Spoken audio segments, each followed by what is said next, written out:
ఫంక్షన్లలో flower decoration అంటే ముందుగా గుర్తొచ్చేది బెంగళూరు. హైదరాబాద్లో ఎక్కడ ఏ ఫంక్షన్ జరిగినా అక్కడి నుంచి పువ్వులు రావాల్సిందే. కానీ ఇప్పుడు ఆ పరిస్థితి లేదు. ఎందుకంటే భాగ్యనగరం గుబాళిస్తోంది. శివార్లలో సిరిమల్లె విరగబూస్తోంది. హైదరాబాద్ పరిధిలో విస్తరిస్తున్న ఫ్లోరికల్చర్పై స్పెషల్ ఫోకస్.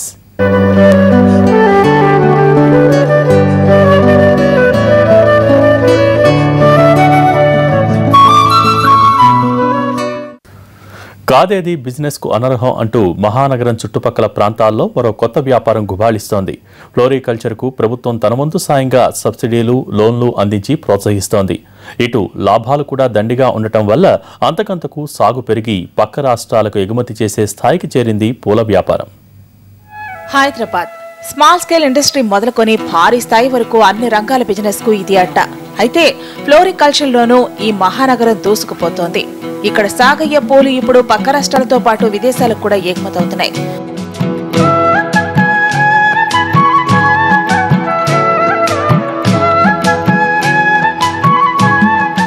పూల ఉత్పత్తిలో తెలంగాణ రాష్ట్రం దేశంలోనే 3వ స్థానంలో నిలిచింది. ముఖ్యంగా హైదరాబాద్, రంగారెడ్డి జిల్లాల్లో పూల వ్యాపారం జోరుగా సాగుతోంది. మల్లెలు, బంతి, చామంతి, కనకాంబరాలు, లిల్లీ, గులాబీ మొదలుకొని విదేశీ రకాలు, జెర్బెరా, కార్నేషన్, తులిప్ వంటి వందల రకాల పూలు ఇక్కడ సాగుతున్నాయి.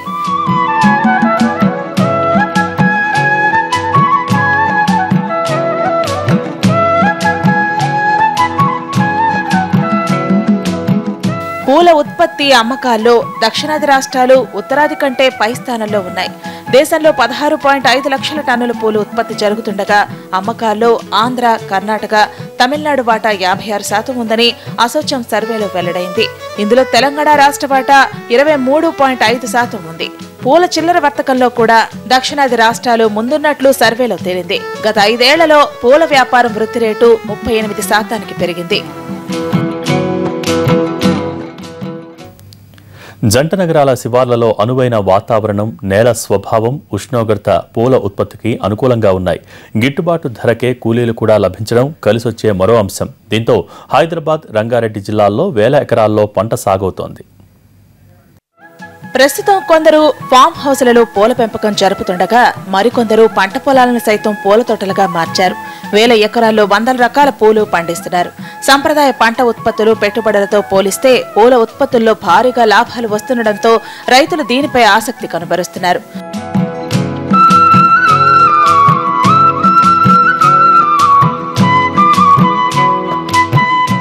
పాలీ హౌస్ లో సాగు చేసిన పూలు అందమైన ఆకృతులతో వివిధ రంగుల్లో ఆకట్టుకుంటున్నాయి. ఈ పూలకు మార్కెట్లో మంచి గిరాకీ ఉండటంతో ఇటీవల పల్లెల్లో పాలీ హౌస్ల నిర్మాణాలపై రైతులు ఆసక్తి చూపిస్తున్నారు. రాజధాని శివారు ప్రాంతంలోని చౌటుప్పల్, పీబీ నగర్, బొమ్మల రామారం మండలాల్లో ఎటు చూసినా పూల పరిమళాలే.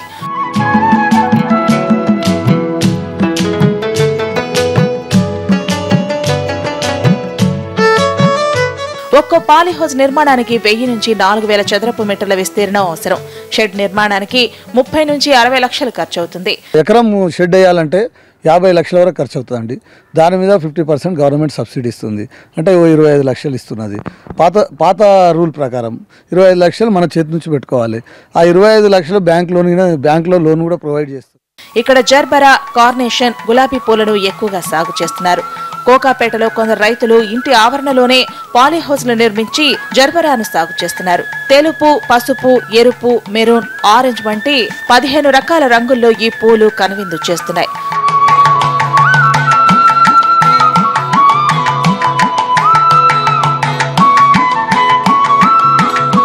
పాలీహౌస్ విధానంలో పూలు, కూరగాయలు సాగు చేసే రైతులకు ప్రోత్సాహకాలు అందిస్తోంది ప్రభుత్వం. 30% రాయితీపై పాలీహౌస్ ఏర్పాటుకు కావలసిన పరికరాలు ఇస్తోంది. రుణాలు ఇచ్చేందుకు బ్యాంకులు ముందుకు వస్తున్నాయి. చిన్న రైతులు 5 గుంటల విస్తీర్ణంలో పాలీహౌస్ ద్వారా పూలు, కూరగాయలు సాగు చేపట్టే సదుపాయం కల్పిస్తోంది. దీనికి 6 లక్షల వరకు ఖర్చవుతోంది. ప్రస్తుతం 30% రాయితీ చెల్లిస్తుండటంతో రైతు వాటాగా 3.60 లక్షల పెట్టుబడి పెడితే చాలు 5 ఏళ్ల వరకు లాభాలు పొందవచ్చు. రోజుకు 2000 చొప్పున నెలకు 60,000 వరకు ఆదాయం వస్తుంది. అందులో 10,000 నుంచి 15,000 ఖర్చులు పోను 40 నుంచి 45,000 వరకు ఆదాయం వస్తుంది.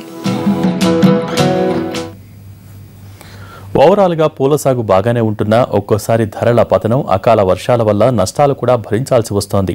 పూల సాగు విస్తీర్ణం పెరగటం, దిగుబడి గణనీయంగా ఉండటం కూడా ధరలు దిగిపోవటానికి కారణమవుతున్నాయి. సాధారణంగా ఏటా సంక్రాంతి నుంచి జూన్ వరకు వివాహాలు శుభకార్యాలు పెద్ద సంఖ్యలో జరుగుతుంటాయి. ఈ సీజన్ను దృష్టిలో పెట్టుకుని రైతులు పూల సాగును సాధారణంగా కంటే ఎక్కువ చేస్తారు. చాందిని, బంతి, చామంతి, కనకాంబరంతో పాటు విదేశీ రకాలను సాగు చేశారు.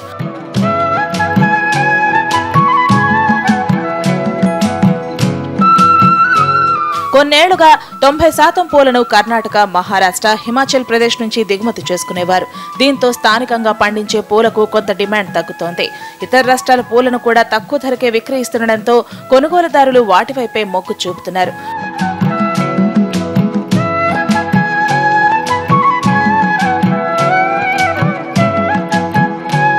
పూలను దిగుమతి చేసుకోవడం కన్నా దేశీయంగానే రకరకాల మేలైన పూల జాతులను అభివృద్ధి చేసుకోవడమే మేలంటున్నారు. ప్రస్తుతం కోల్డ్ స్టోరేజీలు, ఫ్రీ కూలింగ్ యూనిట్లు, శీతల వ్యాగన్లకు మాత్రమే అందిస్తున్న సబ్సిడీలను సంప్రదాయ పూల తోటలకు అందిస్తే పూల సాగును లాభాల బాటలోకి తీసుకువెళ్లవచ్చంటున్నారు.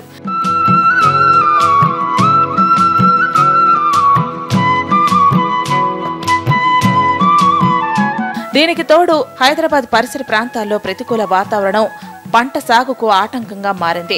భూగర్భ జలాల స్థాయి అడుగంటిపోవటం హార్టికల్చర్ కు ఇబ్బందిగా మారింది.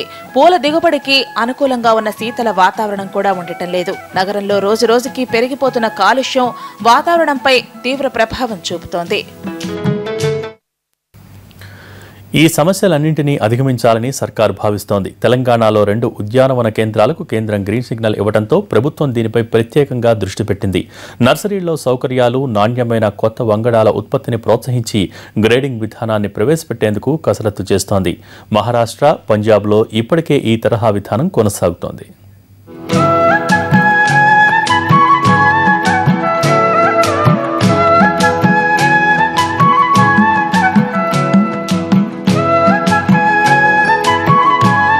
మెదక్, రంగారెడ్డి జిల్లాల్లో 10 కోట్ల రూపాయలతో అంతర్జాతీయ ప్రమాణాలతో కూడిన ఉద్యానవన కేంద్రాలు ప్రారంభం కానున్నాయి. రంగారెడ్డి జిల్లా పరిధి జీడిమెట్లలో ఇప్పటికే స్థల పరిశీలన పూర్తయింది. మెదక్ జిల్లా కొండపాకలో ఇంకా ఈ పని జరగాల్సి ఉంది. దీనికి తోడు రాజధానికి ఆనుకుని ఉన్న 100 కిలోమీటర్ల పరిధిలో 1000 ఎకరాల్లో 75% రాయితీతో ఉద్యాన సాగు చేపట్టాలని సర్కారు భావిస్తోంది. ఇందులో భాగంగా రైతులకు పాలీహౌజుల్లో అధునాతనమైన సాగు పద్ధతుల్లో శిక్షణ, అవగాహన శిబిరాల్ని ఏర్పాటు చేస్తారు.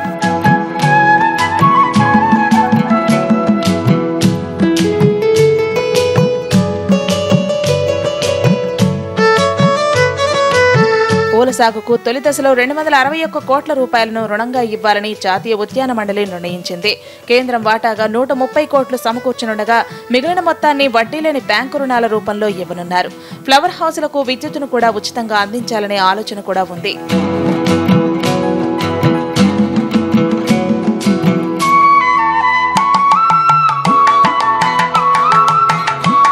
అధిక దిగుబడులు సాధించేందుకు నగరంలోని గుడిమల్కాపూర్ పూల మార్కెట్లో రైతు శిక్షణ కేంద్రాన్ని ఏర్పాటు చేసే ప్రతిపాదనలు ఉన్నాయి. దీంతో పాటు పూలను నిల్వ చేసుకునేందుకు కోల్డ్ స్టోరేజీ గిడ్డంగులను కూడా ఏర్పాటు చేసే ఆలోచనలో ఉంది సర్కార్.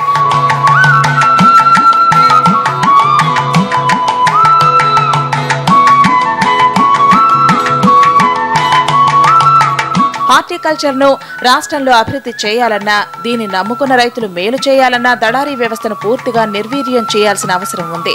పండించిన పంటను రైతులు నేరుగా మార్కెట్లో అమ్ముకునే స్వేచ్ఛ కల్పించాలి. మార్కెట్ కమిటీ నియామకాల్లో రాజకీయ జోక్యం లేకుండా ఉండాలని రైతులు కోరుకుంటున్నారు.